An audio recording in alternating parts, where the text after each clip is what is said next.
Here we go, latest and greatest from KTM with a little bit of love from Jay Clark.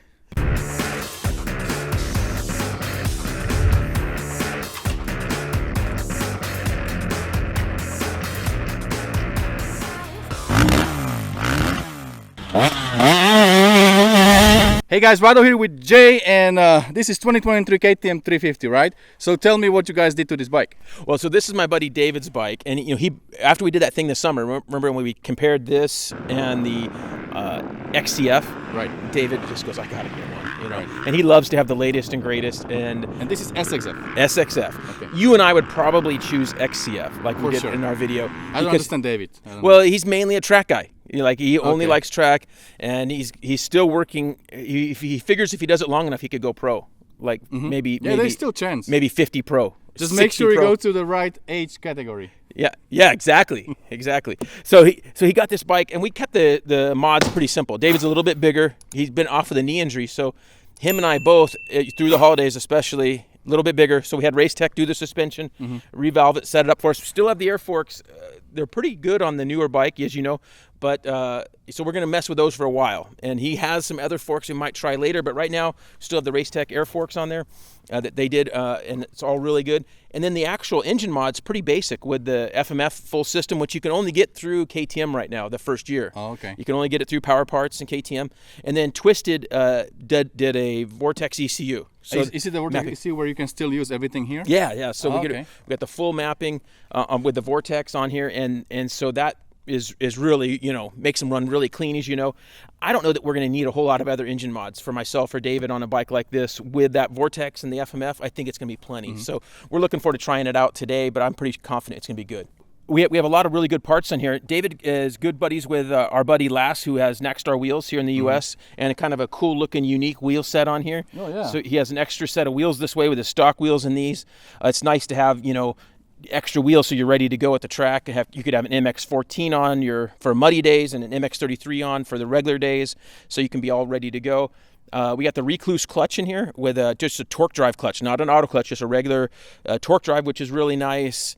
Of course, we got our Pro X sprocket, works connection bits with a whole shot device, the chain blocks in the rear, and then we got our ODI bars with lock-on grips, the CFT bars. David really likes the crossbar. Right, and he's an old school guy. Yeah, right? and for a crossbar setup, these still actually do move and They flex. Okay. Yeah, so they do move a lot. Maybe not as much as the regular bars, but it is nice. I think on motocross bikes having that crossbar there, it's a really good feeling. And of course, Decal Works made us up some nice custom graphics that look really cool. Moto seat cover. Moto Seat does a great job on the seat covers, as you know, and it always looks really good. It matches up our graphics really nice. I think 350 is like the perfect size, like Goldilocks. Right. And I remember we talked about this before, but in your country they didn't have Goldilocks. We do have Goldilocks, but we call it something else. What's it called?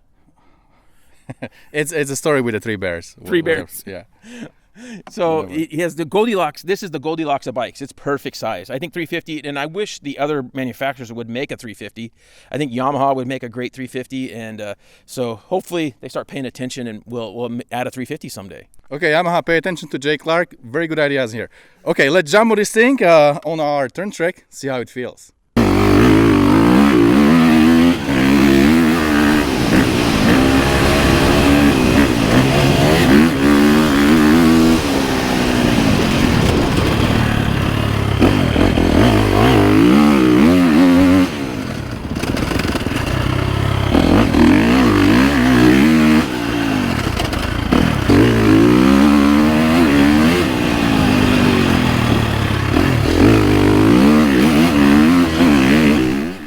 As you can probably hear, this bike sounds really good.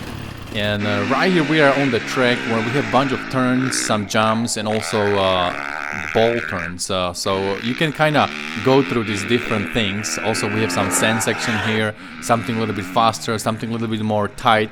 Like for example this rod right here is flat turns, so it was really fun, to ride. And plus look at the dirt. This is like the best dirt you can have in California. It was drizzling a little bit, you will see a little bit later. I had a couple drops on my GoPro, but this is pretty much the best riding condition you can get in California.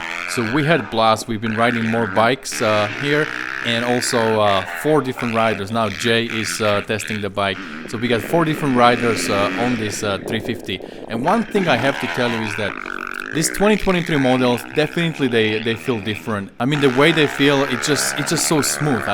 It's kind of hard to put my finger on it, but it's really much smoother and somewhat easier to ride. And the power now with the Vortex ignition and FMF, it's just so smooth and it's pretty much everywhere. Here our friend Cody is riding. He is the youngest and the best rider among all four of us. So he took this bike for a spin too, and yeah, he's looking good on a bike. Definitely, guys, this 2023 model with these little updates to the engine, to the power delivery, it just feels so smooth and really easy to ride. It inspires confidence. As you can see a little bit later, I am riding the turn tracks, and normally I have sometimes a little problem to stay in the ruts when I am on the turn tracks, but this time on this bike it was somewhat easier. Like this turn track right here, it just really worked for me. The bike worked for me, and I was able to stay in the ruts and just kind of power out of the turns, use that clutch, and have really good flow in the turns here. Now, the footage that you saw was done by Donnie Bales, who is our friend. Thanks, Donnie, for the footage. And he actually has a 2023 350 XCF that we'll be doing next. So the video will be coming soon. We will be testing it, also taking it to different terrains, so we can have two bikes that we can compare, SXF and XCF. But as for this bike, the feel I had on it is really good. It's a bike that I wouldn't mind having, and I didn't actually feel like it's too powerful, like sometimes 350, I have 350 and sometimes I feel like it's maybe a little too much bike for me, but this power, it's a little more behaved, and it's still the power is pretty much everywhere, as I said.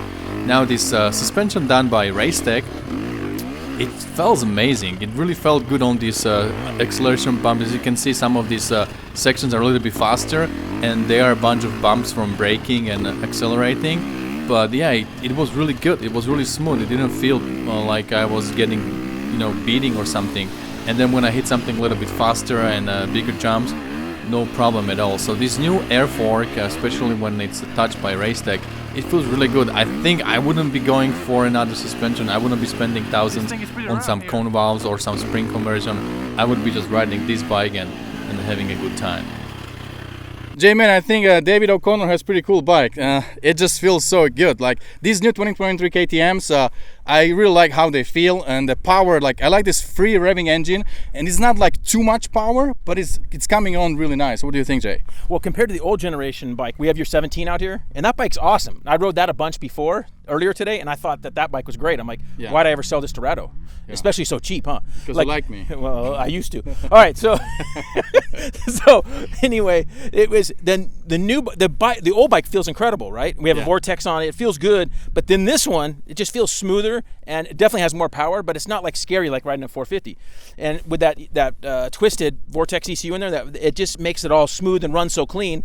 On the FMF, we put just the insert in. We took the spark arrestor off, just have the insert in to create a little more back pressure so it doesn't want to stall in the turns. I saw you might have still done it once. Did I? Yeah. Okay.